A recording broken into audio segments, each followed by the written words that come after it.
गांव में रहने वाले श्याम नाम का एक लड़का इस बात से परेशान था कि वह उम्र से पहले ही बूढ़ा दिखने लगा था। अभी उसकी उम्र मात्र 35 साल ही थे, लेकिन वह इतनी सी उम्र में ही बूढ़ा दिखने लगा था। उसके सिर के सामने के बाल झड़ गए थे और जो बचे थे वो सफेद पड़ गए थे। उसकी त्वचा में झुर्रियां पड़ने लगी थी और आंखों के नीचे काले धब्बे आ गए थे। अपनी ऐसी हालत को देखकर वे बहुत चिंतित और परेशान रहता था। उसका स्वभाव काफी चिड़चिड़ा सा हो गया था। श्याम के माता पिता और घर वाले भी उसकी इस हालत को लेकर काफी चिंतित रहते थे। श्याम के पिता ने श्याम के इस समस्या का समाधान खोजने की बहुत कोशिश की। उन्होंने बहुत से अनुभवी लोगों से बात की, बहुत से घरेलू नुस्खे अपनाए, कई औषधियों का प्रयोग किया, लेकिन कुछ भी बदलाव नजर नहीं आ रहा था। इस वजह से श्याम की चिंता दिन प्रतिदिन बढ़ती जा रही थी। फिर एक दिन किसी ने श्याम के पिता को बताया कि यहीं पास के नगर के बाहर एक साधु बाबा रहते हैं जो कि आयुर्वेद के बहुत बड़े ज्ञाता है।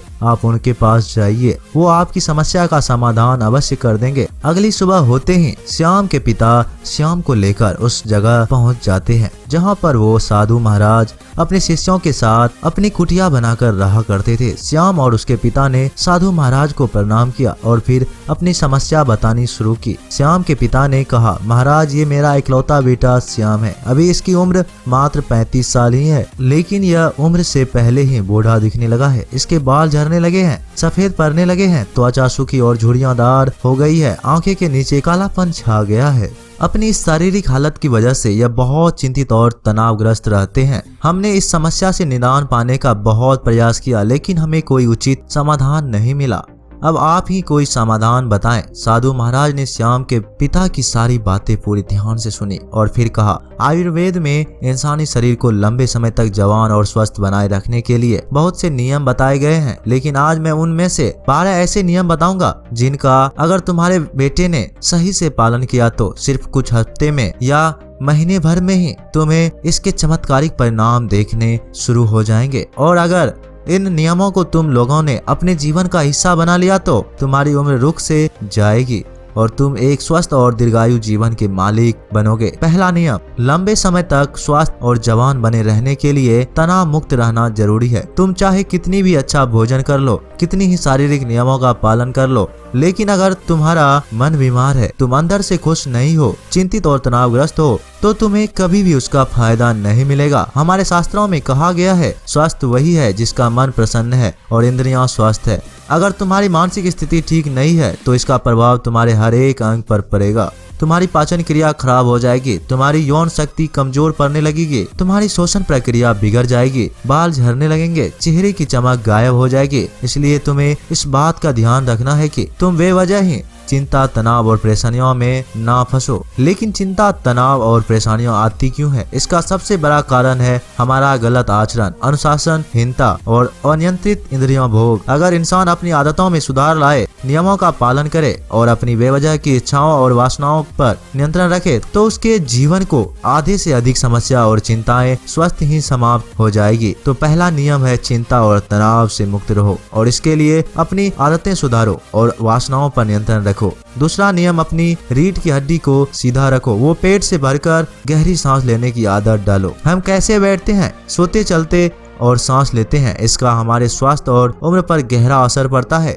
इसलिए सीधा बैठने की आदत डालो। सोते समय भी रीढ़ की हड्डी सीधी होनी चाहिए। इससे हमारे शारीरिक अंगों पर बेवजह भार नहीं पड़ता और वो लंबी उम्र तक ठीक से काम करते रहते हैं। इसके साथ ही पेट से भरकर गहरी सांस लेना हो इंसान को लंबे समय तक स्वस्थ और युवा बनाए रखता है। तीसरा नियम, तुम्हें अपने सोने का, उठने का और भोजन करने का समय निश्चित करना है। अक्सर लोग इन कामों पर ध्यान नहीं देते और किसी भी समय सोते, उठते और भोजन करते हैं और उनकी इस गलती का उनके स्वास्थ्य पर बहुत गहरा असर पड़ता है। आयुर्वेद के अनुसार व्यक्ति को रात्रि में जल्दी से सो जाना चाहिए और सुबह ब्रह्म मुहूर्त में 4 से 5 बजे के बीच उठ जाना चाहिए। रोज एक ही समय पर सोने से और उठने से शरीर की सारी कार्य प्रणाली सही तरीके से काम करती रहती है।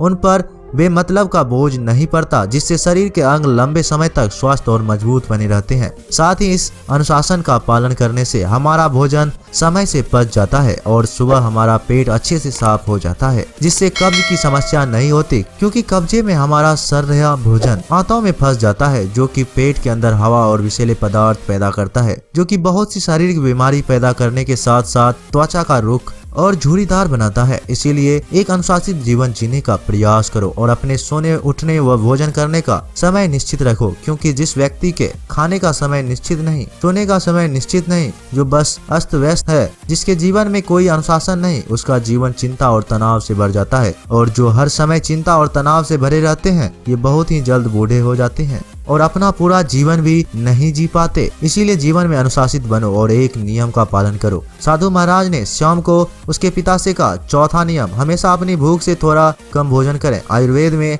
एक कहावत है कि जो कम खाएगा वो लंबा खाएगा, यानी जो व्यक्ति अपनी भूख से थोड़ा कम भोजन करता है वो लंबे समय तक जीता है। और इसका कारण यह है कि जब हम बहुत ज्यादा भोजन कर लेते हैं तो हमारे पेट में भोजन को पचाने के लिए जो पाचक रस निकलते हैं वो पर्याप्त नहीं होते इतने सारे भोजन के पचाने के लिए, जिससे फिर वह भोजन पचने की बजाय पेट में परा सड़ने लगता है और बहुत से विष पैदा करता है, जो कि रक्त के माध्यम से हमारे पूरे शरीर में फैल जाते हैं और तरह तरह की बीमारियों के रूप में बाहर आते हैं। इसलिए भोजन चाहे कितनी ही सात्विक, कितनी ही हल्का क्यों ना हो, उसे हमेशा इच्छा मात्र से थोड़ा कम ही खाना चाहिए। और हल्का एवं कम भोजन करने का एक फायदा ये भी है कि अगर कभी कुछ ऐसा खा लिया जो हमारे शरीर के लिए सही नहीं है तो वो भी आसानी से पच जाता है और हमें ज्यादा परेशानी नहीं होती, क्योंकि ग्रहण किए गए भोजन की मात्रा कम थी। साथ ही कम भोजन करने से हमारा शरीर आलस्य, थकान और भारीपन से मुक्त रहता है। पांचवा नियम, हर दिन 16 घंटे उपवास के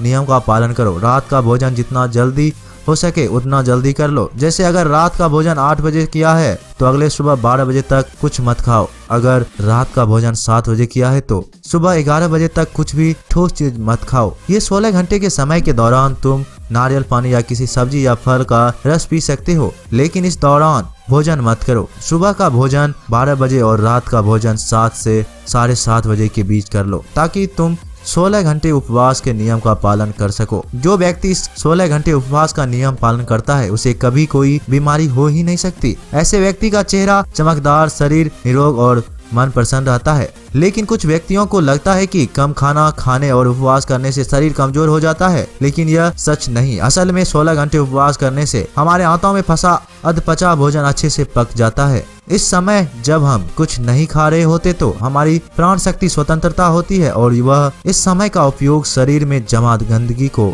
बाहर निकालने और शरीर की टूट फूट को सही करने में करती है। और जिस व्यक्ति के शरीर में कोई गंदगी जमा नहीं है उसका शरीर उम्र से ज्यादा जवान और स्वस्थ रहता है। छठा नियम, भोजन करने के तुरंत बाद पानी नहीं पीना। आयुर्वेद के अनुसार भोजन करने से 40 मिनट पहले पानी पीना सबसे उत्तम है। भोजन करने के दौरान अगर जरूरत महसूस हो तो कुछ घूंट पानी पिया जा सकता है, लेकिन भोजन करने के तुरंत बाद पानी पीना जहर पीने के समान है। ऐसा इसलिए क्योंकि भोजन करने के तुरंत बाद भोजन को पचाने के लिए पेट में अम्ल निकलता है, जिसे जठराग्नि भी कहते हैं। पर जब हम भोजन के तुरंत बाद पानी पी लेते हैं तो हमारी जठराग्नि शांत हो जाती है, जिससे भोजन ठीक से पचता नहीं और पेट में परा सड़ना शुरू कर देता है, जिससे विभिन्न प्रकार की पेट से संबंधित बीमारियां जैसे कब्ज, गैस बनना, खट्टी डकार आना इत्यादि होना शुरू हो जाती है। और फिर जैसा कि हम सभी जानते हैं कि कब्ज सभी बीमारियों की जड़ है और फिर ये बीमारी हमारे शरीर को उम्र से पहले ही बूढ़ा बनाना शुरू कर देती है। इसलिए भोजन के तुरंत बाद पानी पीना छोड़ दो। पानी हमेशा भोजन के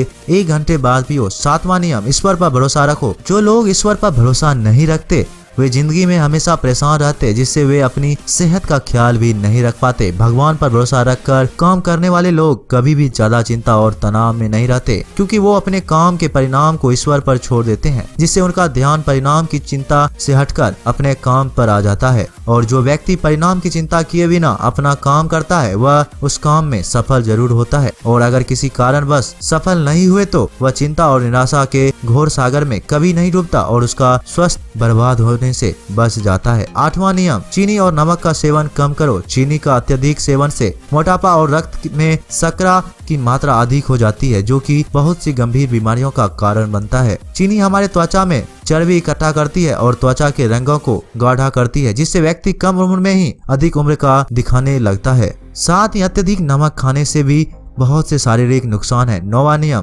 पर्याप्त नींद लें। लगातार कम नींद लेने या रात में देर से सोने से भी हमारी शारीरिक उम्र तेजी से बढ़ती है। कम सोने से चेहरे की चमक गायब हो जाती है और त्वचा पर झुर्रियां आने लगती है, जिससे व्यक्ति उम्र में से पहले ही बूढ़ा दिखने लगता है। दोपहर के खाने के बाद अगर 20 से 30 मिनट की एक छोटी सी नींद ले ली जाए तो यह भी व्यक्ति के स्वास्थ्य पर बहुत अच्छा प्रभाव डालती है। 10वां नियम, अगर खुद को लंबे समय तक जवान और स्वस्थ रखना है तो हर दिन कम से कम आधे घंटे के लिए योग, प्राणायाम या व्यायाम करना शुरू कर दो। ये सबसे कारगर और प्रचलित तरीके हैं खुद को जवान और स्वस्थ रखने का। इसके साथ ही रोज कम से कम 20 मिनट ध्यान का अभ्यास करो। ये भी इंसानों के प्रसन्न, तरोताजा और जवान बनाए रखने के लिए बेहद आवश्यक है। 11वां नियम, अपने खाने में ज्यादा से ज्यादा फलों और हरी सब्जियों को शामिल करो। फल और हरी सब्जियां जल्दी पच जाती है, जिससे प्राण शक्ति को अत्यधिक मेहनत नहीं करनी पड़ती। भोजन को पचाने में और हमारी प्राण शक्ति ज्यादा से ज्यादा समय शरीर की मरम्मत और गंदगी को बाहर निकालने में लगाती है, जिससे हमारा शरीर चमकदार, हल्का, निरोगी और जवान रहता है। 12वां नियम, किसी भी प्रकार के नशे, धूम्रपान और मदिरापान से दूर रहो। नशा इंसान के स्वास्थ्य का सबसे बड़ा दुश्मन है। नशा और धूम्रपान करने वाले व्यक्ति शारीरिक रूप से तो परेशान रहता ही है, साथ ही वह अपनी उम्र से बहुत पहले ही बूढ़ा और कमजोर दिखाई पड़ने लगता है। इसीलिए किसी भी प्रकार के नशे को अपने जीवन का हिस्सा मत बनाओ। तो ये थे वो 12 नियम जिनका पूरी ईमानदारी से पालन करने के बाद श्याम के जीवन में चमत्कारिक बदलाव आने शुरू हो जाएंगे। श्याम और उसके पिता को उनकी समस्या का समाधान मिल चुका था। उन्होंने साधु महाराज को धन्यवाद किया और खुशी खुशी वहां से चले गए। दोस्तों, उम्मीद करता हूं कि आपको इस वीडियो से काफी कुछ सीखने को मिला होगा। मिलते हैं एक नए वीडियो के साथ, तब तक के लिए नमस्कार, टेक केयर।